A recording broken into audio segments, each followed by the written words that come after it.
szakmai partnere, a Magyar Taekwondo Szövetség támogatója, a KVON.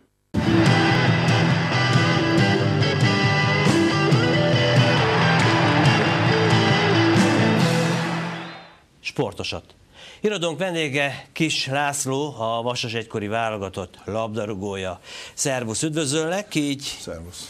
Lassan vége az évnek, véget ért ugye a bajnokság is, elmentek pihenni a játékosok, aztán hamarosan folytatódik az NB1, de majd erre visszakanyarodunk erre hamarosanra. A Vasas végül is, nem is tudom, hogy mondják ezt, kieső, nem kieső helyen áll, mert ugye pontszámban ugyanannyi van, mint a kiesőn álló csapatnak, ugye a Puskás Akadémiának, de végül is egy helyen feljebb van, egy rubrikában feljebb van a Vasas neve. Így van. Hát kint voltam ezen a mérkőzésen, és ugye 0-1-ről fordított a Vasas. Bevallom őszintén, hogy jó pár társammal beszéltem, és szünetben nem voltunk még optimisták, hiszen a Honvéd 1-0 vezetett, hozzátenném, hogy megérdemelten, és a második fél időben sikerült fordítani. Nem tudtam visszanézni az eseményeket, hogy valójában 11-es volt, vagy nem.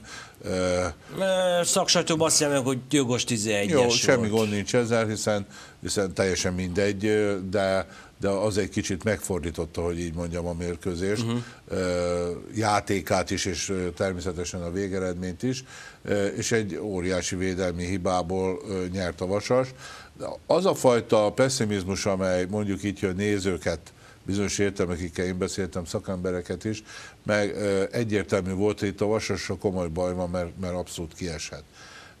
Én úgy gondolom, hogy ha bizony ez most bekövetkezett volna, a Honvéd megnyerte volna ezt a találkozót, akkor bizony hát így országosan is temetni kezdték volna a piroskékeket. Bocsáss meg, lehet, hogy pont ez lett volna jó.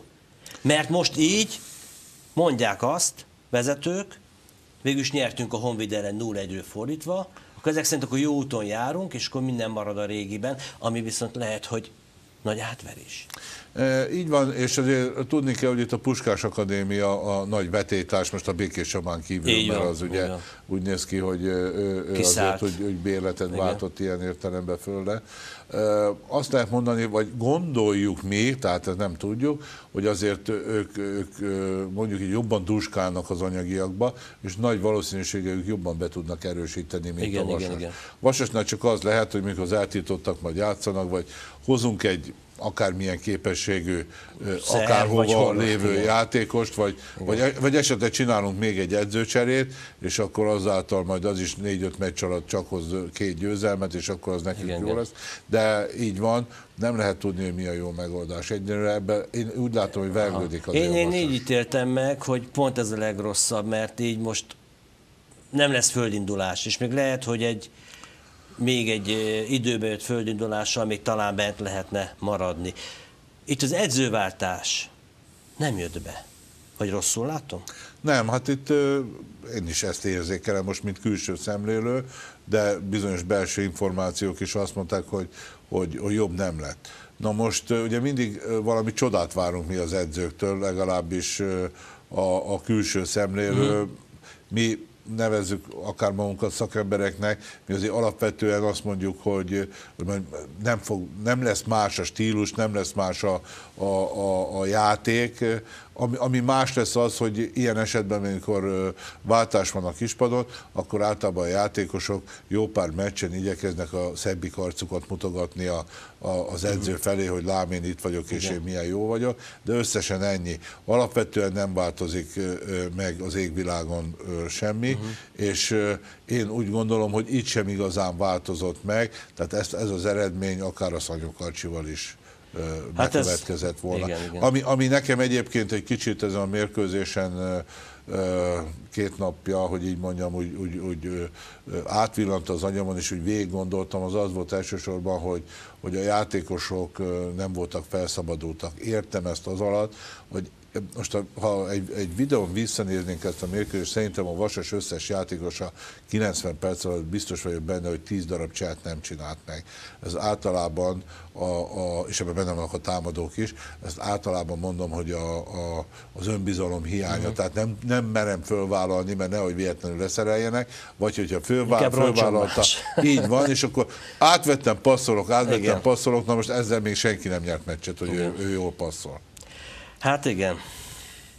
Na mit szólsz hozzá, mint MLS alkalmazottja, hogy a Ferencváros-Újpest mérkőzésen 17 000 ember ment ki? Hát... Ez még a Ferencváros életében is ugye rendkívül, ebben a szezonban, mert ugye azt megelőzően a Fradi Honvéd meccsen voltak sokan, 9037 nézőt regisztráltak.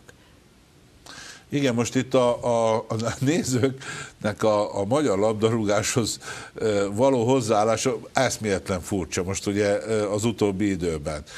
Egyrészt a válogatottnál egyértelműen egy ilyen teltházas sorozat van. Utána meg jött a mínusz a Utána meg olyan meccseken. mínusz van a bajnoki mérkőzésen, hogy döbbenetes. Ezt én úgy gondolom, hogy még mindenki úgy vélekedik, hol ide, hol oda, hol amoda. Valójában azért ezt föl kellene mérni, hogy ennek mi az oka. Ennek akár egyébként még anyagi oka is lehet. Tehát mindent ugye helyre kellene rakni, hogy... De mi van akkor, hogyha pusztán csak azt kell, hogy kellene végre két jó csapat? Lásd most az Újpest, ugye lehetett látni, hogy előre én megmondtam, hogy mi lesz eredmény, be is jött.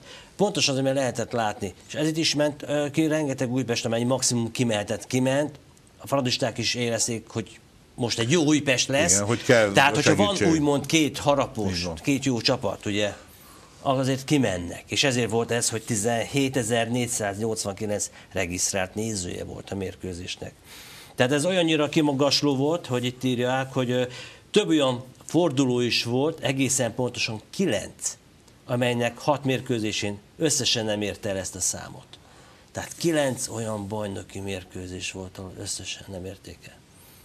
Igen, nagyon furcsa ez az egész. Hozzátenném, hogy ezzel maradéktalanul egyetértek, hogy kell két jó csapat. Tehát igaz, amit mondtak, hogy jobb legyen egy jó Fradi Újpest, az már sokat fog lendíteni. Így van, és az sem mindegy, hogy hol van az a jó csapat, hogy így mondjam, igen, mert természetesen egy Diósgyőrben mindig lesz néző, és nem akarom volt hazámat megbántani, de Kaposváron meg sosem lesz annyi néző, tehát ez vagy Szegeden, ugye? Tehát hiába valahol a tradíciók azok meghatározzák azt, hogy mi fog bekövetkezni nagy valószínűséggel. És akkor ezt kell figyelembe most egy Újpest-Ferencváros, és hogyha ez még ugye föl tudna zárkozni, most akár a Honvéd, akár a Vasas, ugye, akkor lehetne azt mondani, hogy na, most úgy egy kicsit elindult.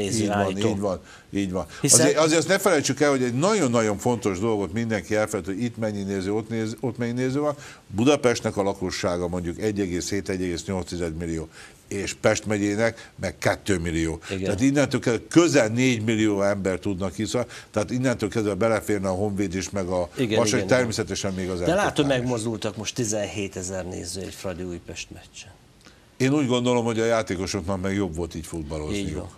Tehát ez meg egy... Szóval én játszottam 100 000 néző előtt Indiába, egy ilyen kriket stadionba, és megmondom őszintén, hogy olyan lelkesedést tudja elkapni az ember, hogy automatikusan a maximum közeli állapotot, mint teljesítményt kihozzák a nézők az emberből. Annak ellenére, hogy azt se tudod, hogy mit kiabálnak ugye Indiában. És mi érdekes, hogy a sok néző itt az újpesti játékosokból hoztak ki. És ugye szegény Ferencváros. Ugye pontosan az Újpest volt az első csapat, amelyik a Fradit megverte az új stadionjába. Igen, és hát ez most már örökké ott lesz, és ez most lesz a rigmusokban is most már. Ez ott lesz, és mint ahogy ott volt a Müller Sanyi gólja is az ezelőtti stadionnak a nyitó mérkőzés, amikor meg a Vasas nyert 1-0-ra, most meg az UTE. Ezek egyrészt egy rangadók, és sajnálom, de bármi előfordult, üzenem a fradistáknak, tehát ezt nem szabad elkönyvelniük. Másrészt pedig én azt mondom, hogy nekik is kell időnként egy kis pofon a kiúzanodáshoz. Jó, csak pont az Újpest veszi el az arénát. Hát most mi mindig jobb, mint hogyha, nem tudom, Puskás akar. Még azt mondom, hogy mindig jobb, mert abból nincs akkora Ugye ez szójáték, mint így. De így viszont az Újpestnek, szóval, hogy mondjam, vagy a magyar labdarúgásnak, ez jobb. Jobb, így van. Tehát ez így jobb, van. ez nem vagyok Újpest szurkoló, hanem egyszerűen igen. ez egy annyi, és ráadásul hozzá kell tenni, hogy ez az Újpest ez azért folyamatosan alakul jó irányba. És nem egy talált gólon nyert, mert végig ott volt. Teljesen rendben volt az egész. Így van. Az én tudomásom szerint egyébként egy jó edzővel, egy jó játékot játszva, tehát teljesen megérdemel. Egy pillanat, ezzel a győzelmük a második helyre mentek föl, Hoppá, még hogyha igen. óriási is a távolság a Ferencváros és köztük, viszont nagyon szépen fölzárkóztak. Ez feltétlenül jó a magyar labdarúgásnak. Az is jó, akkor hogy február 13-án kezdődik? Jól mondom, hogy fejből, vagy 14? Hát valami ilyesmi, igen. Kezdődik igen, a bajnoki szezon? Hát ezzel nem nagyon tudunk mit kezdeni, mert ugye itt UEFA előírások vannak.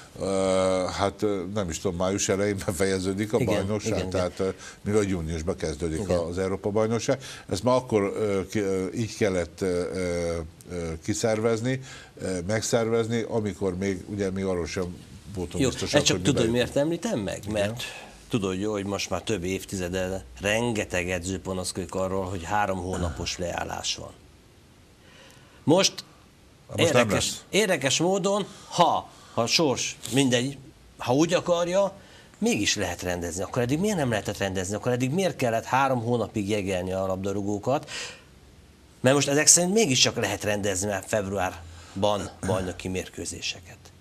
Tehát ebben ez az elgondolkodtató, hogy korábban nagyon sok magyar szakember már ezért szót emelt, és lehúrogta a felső vezetés.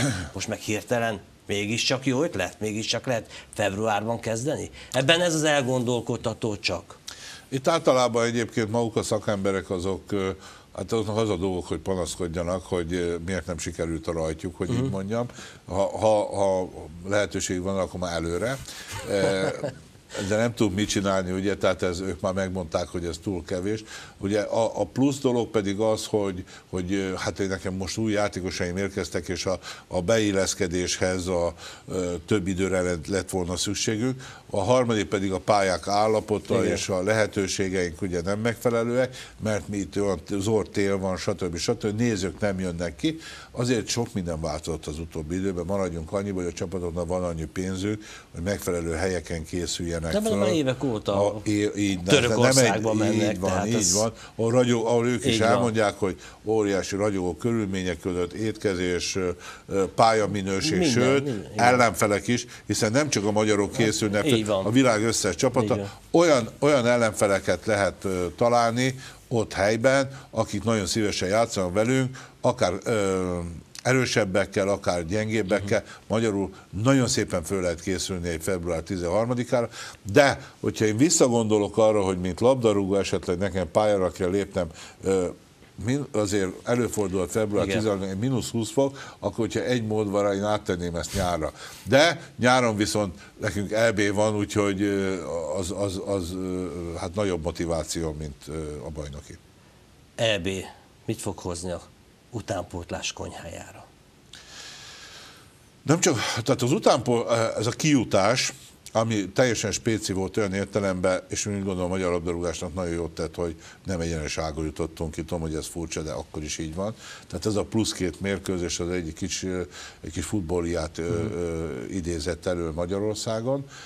Utána egyértelműen a visszajelzések alapján legalábbis Budapesten, hogy sokkal több gyerek jelent meg edzéseken. Ilyenkor általában mondom az elmúlt éveket is megnézve, hogy az szokott bekövetkezni, hogy új gyerekek már nem jönnek egészen február végéig, március közepéig. Hát megvárják, hogy úgy jut, nem? Hát igazok. Hát ez valójában egy szabadtéri játék. Most bármennyire is van ennek olyan része, amikor bent vagyunk, de ez egyértelmű. És onnantól kezdve márciustól megy föl. Na most itt az a furcsa helyzet állt elő, hogy gyerekek, nem azt mondom, hogy tömegesen, de elkezdtek szivárogni, mert az egyik mondta, hogy te ő is futballista akar lenni, és hozzátenném, hogy ez nagyon sokszor, hogy gyerekekről van szó, tehát gyermeklabdarúgásról beszélek, hogy nem a gyerekeknek a döntése, ez nagyon sokszor a szülők döntése. Igen, tehát ez az előbb említett futbollia az egyértelműen én a szülőkkel azonosítom, és hogyha ők így állnak hozzá, annak mi csak nyertesei lehetünk, hozzátenni maguk a gyerekek is, és itt nem arról van szó, hogy mindenki világsztár lesz. Akkor lehet, hogy tavasszal, márciusban még többen fognak jelentkezni? Mondjuk erre felkészültek a klubok, az akadémiák? Hát az akadémiák az egy más téma, ott egyébként csak minőségi labdarúgásnak szabadna, hogy folyjon. Azért abban tisztában kell lennünk, hogy ilyen pillanatban azért mennyiségi mutatók is léteznek és vannak. Nem azt mondom, hogy korlátlan, de azért vannak. Hogy fölkészültek-e, Budapest nagyon-nagyon nehéz helyzetben van ilyen szempontból. Új klubok alakulnak, de új futballpályák nem. Tehát amikor mi több száz futballpályát adnak át, és ezt nagyon sokszor összekeverik a stadionokkal, meg nem tudom mivel, igen. Mondok egy érdekes dolgot, tehát mondjuk a Grupa Marinát ezt most fölhúzták, és tényleg fantasztikus, mert 50 évig itt ember nem épített nem futballpályát, hanem stadiont, de ezzel a Ferencvárosnál 2 darab futballpálya eltűnt. Ugye, mert mellette volt 2 darab futballpálya. Igen. Tehát még mindig csökkenünk itt Budapesten, na de jönnek az új egyesületek, azok hova? Egyenlően minőségi változások vannak a pályák területét illetően, plusz pálya pedig elsősorban az iskolaudvarokra épül. Azokra az iskolaudvarokra, ami idáig hát funkciótlan volt.